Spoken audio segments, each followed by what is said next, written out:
Student, अगर आप class 10th में हो और सामाजिक विज्ञान की तैयारी कर रहे हो तो ये सबसे महत्वपूर्ण वीडियो है, क्योंकि इस वीडियो में हम लोग बहुत सारे क्वेश्चन को सॉल्व करने वाले हैं। क्लास 10 सामाजिक विज्ञान महत्वपूर्ण प्रश्न, जो बहुत सारे महत्वपूर्ण प्रश्न है इस वीडियो में सॉल्व करने वाले हैं। ठीक है, अगर सामाजिक विज्ञान की तैयारी कर रहे हो तो इस वीडियो को जरूर देखना, क्योंकि मैंने लगभग हर एक लेसन से इंपॉर्टेंट क्वेश्चन लिया है। ठीक है, तो ये आप लोगों को इस वीडियो को लाइक करके 5000 लाइक तक पहुंचाना है। ठीक है, क्योंकि मैं आप लोगों के लिए ऐसा वीडियो लगातार प्रोवाइड करता रहूंगा और सामाजिक विज्ञान का ये तो बेहद ही इंपॉर्टेंट वीडियो है। तो आइए हम लोग पहले इस क्वेश्चन को सभी को पढ़ते हैं और उसका आंसर भी साथ में देखते हैं। ठीक है, तो देखो स्टूडेंट, पहला क्वेश्चन है, किस प्रसिद्ध फ्रांसीसी चित्रकार ने 4 चित्रों की श्रृंखला बनाई? बहुत सारे बच्चों को पता होगा स्टूडेंट को, लेकिन बहुत सारे स्टूडेंट को नहीं भी पता होगा। तो अगर नहीं पता हो तो आप लोग ध्यान से देखिए, आप लोगों को पता चल ही जाएगा। ठीक है स्टूडेंट, तो यहाँ आप लोग चैनल को भी सब्सक्राइब कर लो। ठीक है, वीडियो को शेयर कर दो, आप लोग शेयर जरूर करोगे। ठीक है, यहाँ उत्तर देख लो। देखो, फ्रांसीसी वैज्ञानिक हैं ये, फ्रांसीसी चित्रकार हैं। तो फ्रांसीसी चित्रकार जो है पहले लेसन में कौन है स्टूडेंट? यहाँ मैं आप लोगों को बताता हूँ, फ्रेडरिक सारियू ने कब दिया था? ऐसे ही लगभग हर एक लेसन से इंपॉर्टेंट क्वेश्चन देखने वाले हैं, तो आप लोग वीडियो को लाइक कीजिए और वीडियो को शेयर कीजिए अपने फ्रेंड्स के साथ। तो यहाँ आप लोग देख सकते हो 1848 ईस्वी में फ्रेडरिक सारियू ने 4 चित्रों की श्रृंखला बनाई थी, जो कि एक फ्रांसीसी वैज्ञानिक थे। तो यहाँ आपका पहला क्वेश्चन का आंसर ये है, जो कि बेहद ही इंपॉर्टेंट है, क्योंकि ये क्वेश्चन आपके बोर्ड एग्जाम में जरूर ही पूछे जा सकते हैं और आप लोग इन सबको तैयार भी करके आप लोगों को जाना है। तो आइए अब हम लोग दूसरा क्वेश्चन देखते हैं। दूसरा है, केसरी समाचार पत्र का प्रकाशन किसके द्वारा किया गया? यहाँ एक समाचार पत्र है केसरी, तो इसका यहाँ देखो एक समाचार पत्र का नाम लिखा हुआ है जिसका नाम है केसरी। तो केसरी समाचार पत्र का प्रकाशन किसके द्वारा किया गया था? आई होप कि आप लोगों को पता होगा। अगर ना पता हो तो मैं आप लोगों को बताता हूँ। देखो इसका उत्तर है स्टूडेंट, देखो इसका उत्तर क्या है, वो है बाल गंगाधर तिलक द्वारा। किसके द्वारा? यहाँ बाल गंगाधर तिलक द्वारा इसका प्रकाशन किया गया था, बाल गंगाधर तिलक द्वारा। ठीक है स्टूडेंट, तो थोड़ा आप लोग याद रखना, तिलक द्वारा। तो ये आप लोगों के लिए बहुत ही इंपॉर्टेंट क्वेश्चन है सब, तो आप लोग लास्ट तक देखते रहिए। बाल गंगाधर तिलक द्वारा क्या किया गया था? केसरी पत्रिका का प्रकाशन किसके द्वारा किया गया था? बाल गंगाधर तिलक के द्वारा। ठीक है, तो यहाँ आपका क्वेश्चन नंबर 2 है। अब हम लोग क्वेश्चन नंबर 3 देखेंगे। ये एनसीईआरटी का क्वेश्चन है। जब हम कहते हैं कि 16वीं सदी में दुनिया सिकुड़ने लगी थी, था पे बड़ी मात्रा थी, तो इसका क्या अर्थ है? मतलब हम कहते थे कि 19वीं सदी में ये बात है, 16वीं सदी में दुनिया सिकुड़ने लगी थी, तो इसका क्या अर्थ है बताओ? इसका क्या अर्थ है ये आप लोगों को बताना है। भूमंडलीकृत विश्व का बनना नामक पाठ से लिया गया है। ठीक है, बताओ। तो अगर इससे पहले आप लोग यूरोप में राष्ट्रवाद, भारत में राष्ट्रवाद और भूमंडलीकृत विश्व का बनना और आपका अर्थशास्त्र, संसाधन एवं विकास, इन सबको नहीं देखा हो तो लिंक इस वीडियो के डिस्क्रिप्शन में है, पहले देख लेना। 4 लेसन और एक आपका अर्थशास्त्र का भी है, 5 लेसन मैंने पढ़ा दिया, लिंक इस वीडियो के डिस्क्रिप्शन में है, उन सबको देखकर तैयार कर लेना, तब ये सब आप लोगों के लिए बेहद इंपॉर्टेंट रहेंगे। देखो यहाँ उत्तर है, यहाँ दुनिया की सिकुड़ने का मतलब है विश्व के विभिन्न महाद्वीपों के व्यक्तियों के मध्य पारस्परिक वृद्धि होना। मतलब यहाँ दुनिया का सिकुड़ने का मतलब है, यहाँ सिकुड़ने का मतलब बताना है, तो यहाँ दुनिया की सिकुड़ने का मतलब है विश्व के विभिन्न महाद्वीपों के व्यक्तियों के मध्य पारस्परिक में वृद्धि होना। ठीक है, पारस्परिक में वृद्धि होना। तो ये था बहुत ही इंपॉर्टेंट तीसरा क्वेश्चन, और आप लोग इसे नोट भी कर लो, क्योंकि इससे मैं आप लोगों को बताता हूँ। देखो, आप लोग एक क्वेश्चन में आप लोगों को बताता हूँ, इसका आप लोग कमेंट बॉक्स में बताना आंसर। ठीक है, निम्नलिखित में से एक मिट्टी का प्रकार नहीं है। मतलब एक मिट्टी का प्रकार नहीं है, काली मिट्टी, लेटराइट मिट्टी, पीली मिट्टी या सीमेंट, इन चारों में से आपका कौन सा सही आंसर बताइए। मैंने कहा है निम्नलिखित में से मिट्टी नहीं है। नंबर 1 लाल मिट्टी, और दूसरा है लेटराइट, तीसरा है पीली, और चौथा है सीमेंट। तो बताओ कौन सी मिट्टी नहीं, कमेंट बॉक्स में बताना। ठीक है, तो यहाँ आपको तीसरा क्वेश्चन समझ में आया। यहाँ दुनिया की सिकुड़ने का मतलब है विश्व के विभिन्न महाद्वीपों के व्यक्तियों के मध्य पारस्परिक वृद्धि होना। मैं आप लोगों को बीच बीच में क्वेश्चन भी पूछता रहूंगा। ठीक है, ताकि आप लोगों का हर एक क्वेश्चन रिपीट होता रहे। और यहाँ हमारा अगला क्वेश्चन है, भारत में कौन कौन सी मृदा पाई जाती हैं? भारत में कौन कौन सी मृदाएं पाई जाती हैं? ये आप लोगों ने संसाधन एवं विकास में पढ़ा होगा, मैंने पढ़ाया भी है आप लोगों को। बताओ भारत में कौन कौन सी मृदाएं पाई जाती हैं, मैं आप लोगों को बताता हूँ, यहाँ लिखता हूँ।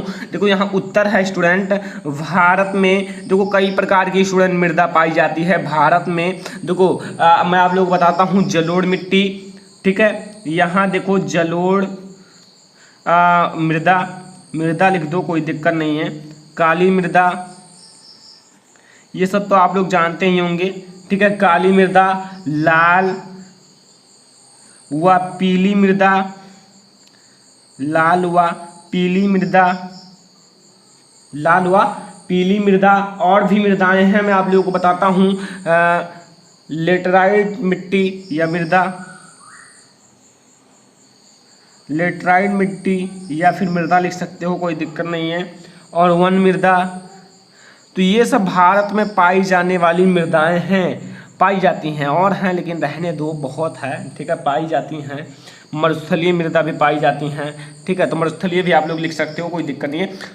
तो ये हैं आपकी भारत में पाई जाने वाली मिट्टियाँ, याद कर लो, जलोढ़ मिट्टी, काली मिट्टी, लाल मिट्टी, पीली मिट्टी, यहाँ लेटराइट मृदा, वन मृदा, चाहे जो मिट्टी का हो या मृदा को, कोई दिक्कत नहीं है। तो ये चौथा इंपॉर्टेंट क्वेश्चन है, भारत में कौन सी मृदाएं पाई जाती हैं। मैंने आप लोगों को इतने सारे मृदा बता दिया, अगर इतना लिख लोगे तो आपका ये जो अतलग उत्तरीय 2 अंक आता है, उसमें कोई आपका काट नहीं पाएगा, 2 में 2 देगा, ठीक है। तो यहाँ आपका ये था, ये सब बेहद ही इंपॉर्टेंट क्वेश्चन है, ठीक है, कई बार बोर्ड एग्जाम में पूछे गए क्वेश्चन है, रिपीटेड क्वेश्चन है, ठीक है, इसलिए मैं आप लोगों को बता रहा हूँ। अगला क्वेश्चन देखो, जैव और अजैव संसाधन क्या होता है। देखो यहाँ 2 प्रकार से आपसे संसाधन पूछा है, जैव और अजैव। तो पहले हम लोग समझ लेते हैं जैव संसाधन, फिर अजैव संसाधन, दोनों के बारे में समझेंगे, ठीक है।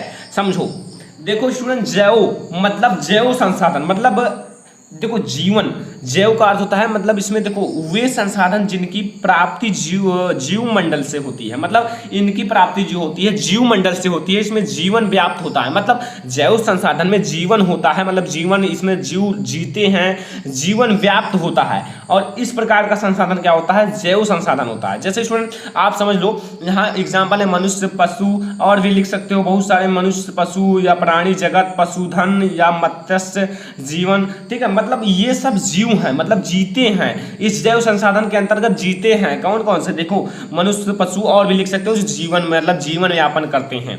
तो यहाँ आपको जैव संसाधन समझ में आया। मैंने कहा वे संसाधन जिनकी प्राप्ति जीव मंडल से होती है, मतलब जीव मंडल का अर्थ है जिसमें जीव होता है, जीवन या व्याप्त होता है, उसे हम लोग जैव मंडल कहते हैं। यहाँ आप लोग लिख दो, मैं यहाँ लिख देता हूँ, उसे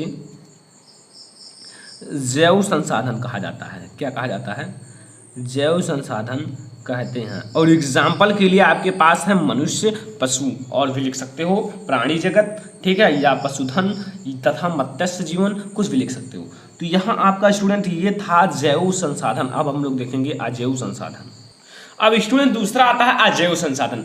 अजैव संसाधन का अर्थ है कि वे सारे संसाधन जो निर्जीव वस्तुओं से बनी होती हैं, मतलब वो निर्जीव होती हैं, उसमें जीव नहीं होता है, वो चल नहीं पाते, वहीं बैठ मतलब रहते हैं जहां उन्हें रख दिया जाता है, मतलब वे सारे संसाधन जो निर्जीव वस्तुओं से बनी होती हैं वो अजैव संसाधन कहलाता है, ठीक है। जैसे चट्टानें व धातुएं, इन सबको अगर एक स्थान पर रख दो तो वहीं ही रहेंगी, क्योंकि उसमें जीवन व्याप्त नहीं होता है, और ये निर्जीव चीज़ों से बनी होती हैं, ठीक है। जबकि अगर हम लोग जैव को रख दें तो वो चल सकती हैं, ठीक है। तो ये था हमारा जैव और अजैव। एग्जाम्पल भी समझे रहना, चट्टानें एवं धातुएं, आपको बहुविकल्पीय में दे सकता है चट्टानें एवं धातुएं कौन सी संसाधन है, तो आपको बताना होगा अजैव संसाधन है, ठीक है। अब देखते हैं वनों की कटाई के 2 परोक्ष प्रभाव बताइए, मतलब अगर वन की कटाई हो रहा है तो उसका प्रभाव क्या पड़ रहा है हमारे पर्यावरण पर, प्रभाव क्या पड़ रहा है, लोगों पर क्या प्रभाव पड़ रहा है, ठीक है, इसको बताना है। तो बताओ, आई होप कि आप लोग जानते होंगे। देखो यहां नंबर 1 प्रभाव क्या है, सूखा, नंबर 1 क्या है, सूखा। नंबर 2 बाढ़। अगर स्टूडेंट सूखा आएगा, क्योंकि जब ये मतलब वन की कटाई हो जाएगी तो मतलब सूखा जो होता है ना, पानी की कमी, वो हो जाता है, और बाढ़ भी आ जाता है, क्योंकि अगर ज़्यादा पानी आए तो कोई रोकेगा नहीं कि पेड़ वेड़ लगे हुए हैं कि रोकेंगे नहीं, तो इसलिए बाढ़ भी आएगा। फिर देखो भैरवदेव डाक सैंक्चुरी कहाँ स्थित है, बताओ। भैरवदेव डाक व सैंक्चुरी कहाँ स्थित है, दोनों देखो ये जो स्थित है स्टूडेंट राजस्थान के अलवर जिले में। राजस्थान आप लोग जानते हो राज्य है, उसके अलवर जिले में, ठीक है, राजस्थान के अलवर जिले में, ठीक है। तो यहाँ आपको 6वां का आंसर और क्वेश्चन समझ में आया। तो यहाँ आप लोग इसे नोट भी कर लो, जो ज्यादा इंपॉर्टेंट लगे स्टूडेंट उसे नोट भी कर लिया करो, क्योंकि आप लोग नोट्स बनाओगे तो ज्यादा बेटर रहेगा स्टूडेंट, ठीक है। और अगला हमारा क्वेश्चन आएगा आप, लेकिन आपका तीसरा नंबर 6वां नंबर क्वेश्चन हो गया। अब हम लोग 7वां नंबर क्वेश्चन देखेंगे, ठीक है। 7वां नंबर देखो, सरदार सरोवर बांध कहाँ और किस नदी पर बना है। जो सरदार सरोवर बांध है वो कहाँ और किस नदी पर बना हुआ है। सरदार सरोवर बांध बताओ स्टूडेंट, आई होप कि आप लोगों को पता होगा, और नहीं पता हो तो मैं बताता हूँ। सरदार सरोवर बांध जो है गुजरात राज्य में नर्मदा नदी पर, मतलब ये जो सरदार सरोवर बांध है गुजरात राज्य में नर्मदा नदी पर बंधा हुआ है, ठीक है, यह बना हुआ है, ठीक है। ये आपको याद रखना होगा। ये 7वां नंबर क्वेश्चन, सरदार सरोवर बांध कहाँ और किस नदी पर बना है। तो ये जो है राज्य आपका है गुजरात राज्य, और नदी है नर्मदा नदी, ठीक है। ये आपको समझ में आया। Question number 7। अब क्वेश्चन नंबर 8 देखते हैं, भारत की महत्वपूर्ण रोपण फसलें कौन सी हैं। मतलब महत्वपूर्ण जो रोपण फसलें होती हैं जिसे हम लोग रोपण करके लगाते हैं वो कौन सी है भारत में। भारत में चाय भी रोपण ही फसलें हैं। अगर आपको क्वेश्चन दे दिया जाए ऑप्शन में तो आप लोग बता दीजिएगा। दे दिया जाए कि भारत में महत्वपूर्ण रोपण फसलें, भारत में चाय, कॉफी, रबड़, इसमें से सभी, तो क्या लगाओगे, इनमें से सभी, क्योंकि सभी तो रोपण फसलें हैं। मैंने सभी को एग्जाम्पल दिया है इसमें से। देखो भारत में चाय ये भी एक रोपण फसल है, कॉफी ये भी रोपण फसल है, रबड़ ये भी रोपण फसल है, गन्ना ये भी रोपण फसल है, केला ये भी रोपण फसल है। मतलब ये सब महत्वपूर्ण रोपण फसलें हैं, और भी रोपण फसलें होंगी, लेकिन ये सब जो है ना अति महत्वपूर्ण रोपण फसलें हैं, ठीक है। और मैं आप लोगों को, ठीक है, तो यहाँ आपको रोपण फसलें समझ में आ गई, ये सब आप लोग लिख देना। और ये था हमारा 8वां नंबर क्वेश्चन। अब हम लोग 9वां नंबर क्वेश्चन देखेंगे। देखो यहाँ रमा लिखा हुआ है, यानी कि कोडरमा, रा मापे आ का मात्रा। कोडरमा किस राज्य में स्थित है या किस खनिज से संबंधित है। ये जो नाम बताया गया है कोडरमा किस राज्य में स्थित है और यह किस खनिज के लिए संबंधित है, मतलब किस खनिज के लिए जाना जाता है। तो कोडरमा जो है झारखंड राज्य में स्थित है। एक राज्य है जिसका नाम है झारखंड, आपको पता होगा। झारखंड राज्य में स्थित है या अर्वरक से संबंधित है। किससे? और यहाँ खनिज कौन सा है? अर्वरक खनिज से संबंधित है, ठीक है। ये क्वेश्चन नंबर 9 था। कोडरमा जो है झारखंड राज्य में स्थित है या अर्वरक से संबंधित है, ठीक है। तो ये क्वेश्चन नंबर 9 था। अब हम लोग ऐसे क्वेश्चन नंबर 10 देखते हैं।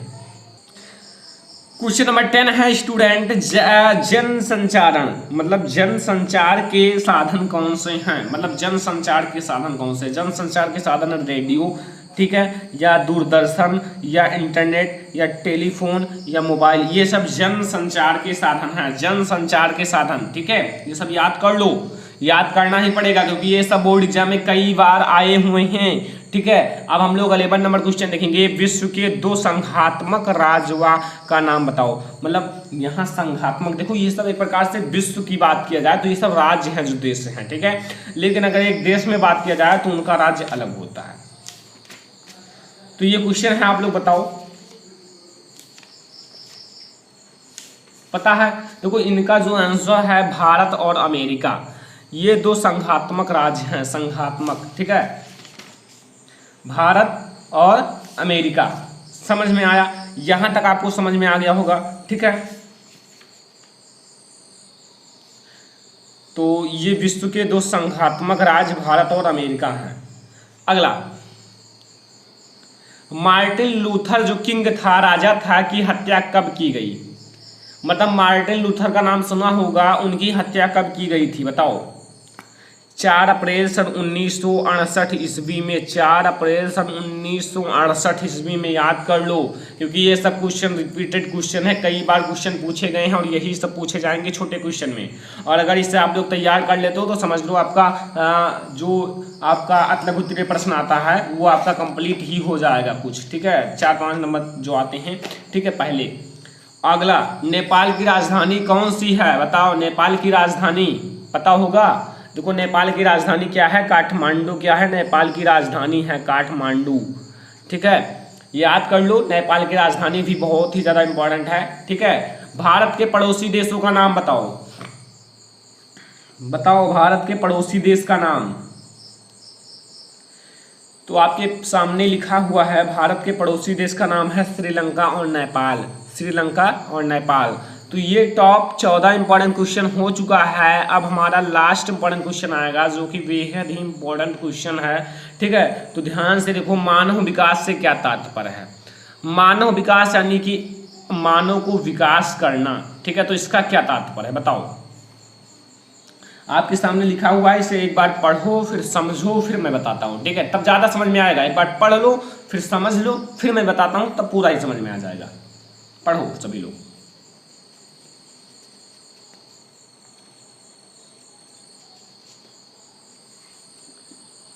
आई होप कि आप लोगों ने पढ़ लिया होगा। अब पढ़ लिया आप लोगों ने, समझ लिया। अब मैं आप लोगों को समझाता हूं। देखो, मानव विकास का अर्थ है, यहां नाम लिखा हुआ है मानव विकास का क्या तात्पर्य है। तो यहाँ एक शब्द आता है मानव विकास। तो मानव विकास का क्या अर्थ है? देखो, मानव विकास का अर्थ है क्या? एक व्यक्ति का इस प्रकार से विकास किया जाए, मतलब एक व्यक्ति हो, उसका इस प्रकार से विकास किया जाए कि वह अपनी प्रतिभा के अनुसार सृजनात्मक जीवन बिता सके। मतलब जो उसके अंदर हुनर है, प्रतिभा है, उसके अनुसार वो अपना जीवन यापन अच्छे से कर सके, एक सृजनात्मक व्यक्ति की तरह। ठीक है, मतलब समझो, मानव विकास का अर्थ है एक व्यक्ति का इस प्रकार से विकास किया जाए, मतलब उसका विकास किया जाए, लेकिन कैसा कि वह अपनी प्रतिभा के अनुसार, मतलब उसके अंदर जो हुनर है, प्रतिभा है, उसके अनुसार सृजनात्मक जीवन बिता सके। ठीक है, तो ये था मानव विकास। अब स्टूडेंट, ये था हमारा, देखो कितने सारे इंपॉर्टेंट क्वेश्चन हो चुके हैं। देखो यहाँ तक अभी तक हम लोगों ने 15 इंपॉर्टेंट क्वेश्चन कर लिए। अब ये अगर आप लोग तैयार करके प्रिपेयर करके जाते हो अपने बोर्ड एग्जामिनेशन में, तो आपको कोई दिक्कत होने वाला नहीं है। केवल आप लोगों को करना क्या है, इस वीडियो को लाइक करना है, 5000 लाइक तक पहुँचाना है, और अपने सभी फ्रेंड्स के साथ शेयर कर दो इस वीडियो को। पहले वीडियो को अपने सभी फ्रेंड्स के साथ शेयर कर दो। अगर चैनल पर नए आए हो तो सब्सक्राइब कर लो। सब्सक्राइब करने के बाद कमेंट कर दो, सर मैंने इस चैनल को सब्सक्राइब कर लिया है। और सब्सक्राइब क्या करने के लिए है? पढ़ने के लिए किया है। ठीक है, और जो आपको ना आता हो, पहले आप लोग लिखो सर मैंने इस चैनल को सब्सक्राइब कर लिया, और फिर लिखो कि इसमें दिक्कत है। ठीक है, और ये था हमारा आज का सबसे महत्वपूर्ण वीडियो। अगर वीडियो पसंद आया, वीडियो को शेयर कर दो। हाँ, हर एक स्टूडेंट के साथ, हर एक अपने फ्रेंड्स के साथ जो क्लास 10 में पढ़ रहे हो और हिस्ट्री में दिक्कत हो, तो इसे शेयर कर दो स्टूडेंट। ठीक है, और वीडियो को लाइक कीजिए, 5000 लाइक तक जल्द से पहुंचाइए। फिर मैं आप लोगों को ऐसे ही हर एक जो क्वेश्चन है क्लास 10 हिस्ट्री का, वो सब सॉल्व ही हो जाएगा। ठीक है, अगर चैनल पर नया हो तो सब्सक्राइब करने के बाद बेल आइकन को जरूर प्रेस कर लो, क्योंकि मैं आप लोगों को ऐसे वीडियो दे दूंगा और आप लोग सब्सक्राइब नहीं करोगे तो नोटिफिकेशन नहीं जाने वाला है। तो नोटिफिकेशन के लिए चैनल को सब्सक्राइब करो, वीडियो को लाइक करो। स्टूडेंट, फिलहाल इस वीडियो में इतना ही। तब तक के लिए धन्यवाद।